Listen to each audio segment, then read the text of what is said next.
Hello everyone, I'm Anita Brown. I am the District Curriculum and Instruction Director and Grant Coordinator.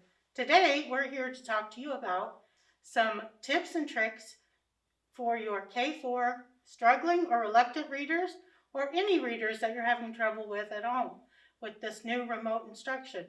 I would like to introduce you to Mrs. Chris Crane, a reading specialist, Mrs. Janet Haynes, another reading specialist, and Miss Angel Brown, another reading specialist. We've got lots of work in this district who can help and support you. Please reach out. I was going to ask Mrs. Brown here, what opportunities are available for parents and caregivers that we want them to reach out and do? Well, the first thing you want to really focus on is to keep everything positive. You want to really focus on what they're doing right and just try to explain to them that everybody is a learner and there's different needs that every person goes through, and it's okay to struggle a little bit. If you find that they are struggling too much, it might be a good time to take what we call a brain break.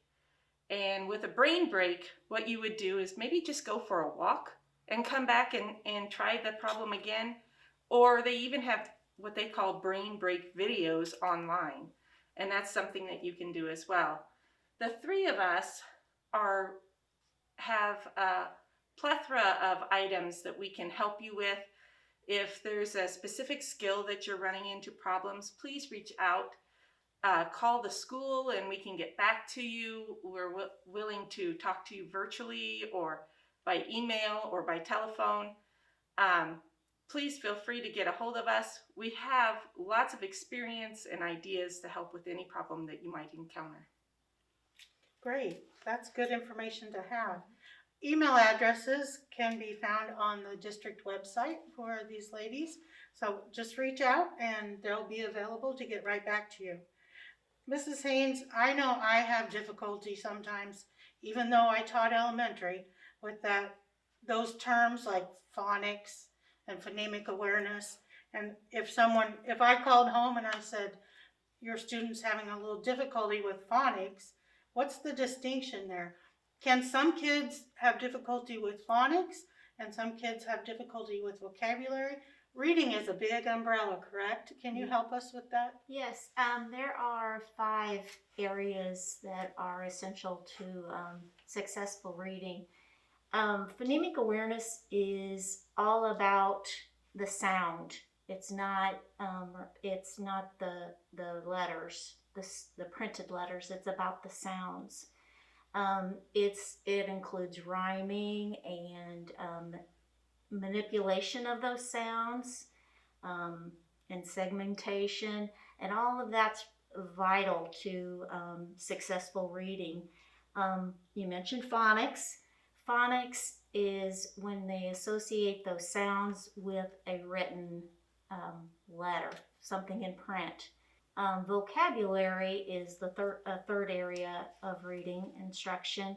And vocabulary, children have a huge vocabulary if they're exposed to read alouds, reading to your student, reading to your child. Vocabulary can only grow if they're exposed to a lot of speech. So keep talking to your child. The fourth area is fluency, and fluency is there's 3 components to fluency. One is accuracy. We want to be able to read correctly the words that we see in print. The next is the expression. We don't want to read like robots. And the last one is to read like we talk. And basically that's what fluency is. I tell my students, you need to read like you talk, like you speak. And the last and the most important component is comprehension. And comprehension, of course, is understanding what we read. So those are the 5 areas of reading. So Mrs. Crane, since we've gotten all the technical terms down, what are some ways parents or caregivers can assist if their child or person they're working with is struggling or reluctant at home, because I think sometimes students struggle and sometimes they're reluctant. For instance, they can read, but they can't find anything interesting, or they can read and they refuse to read. We know it's always harder with parents as teachers and teachers as teachers. So some ways that parents can make it fun at home to help with these 5 pillars. Okay, good question. The first thing that they need at home are books. They need books for kids to read. They need books for parents to read aloud. And like Janet said, we have to expose them to the vocabulary. And that is a great way to expose younger children to the vocabulary that we have in stories. It grows a bigger vocabulary for them. Also, there are things like reading outside of books. Like you could have them read directions to a game, menus, recipes, street signs. There are so many different things out there in our world that you can have them take over and read for you. Make it fun for them at home. Set a nice little reading area for them, a quiet place. Set an amount of time for them to read. We have lots of board games out there. Scrabble is one of them that we would recommend that you could get kids to play with.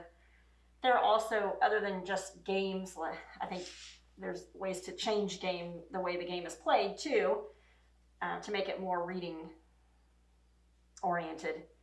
We also have, magazines out there, nonfiction, fiction, mix it up, find what they really like.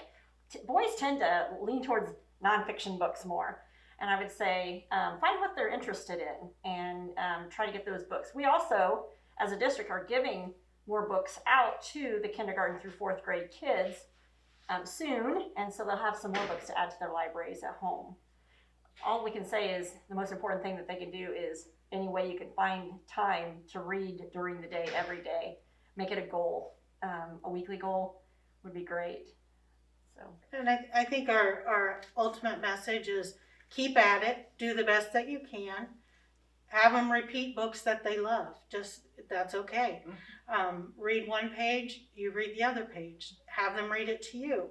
So just keep repeating, do the best that you can, give yourself some grace, be positive with your student, and I think as a team that we can work together for our struggling and reluctant readers and make them more successful. Please reach out. We are ready to help you. Don't be afraid to reach out. No question is silly.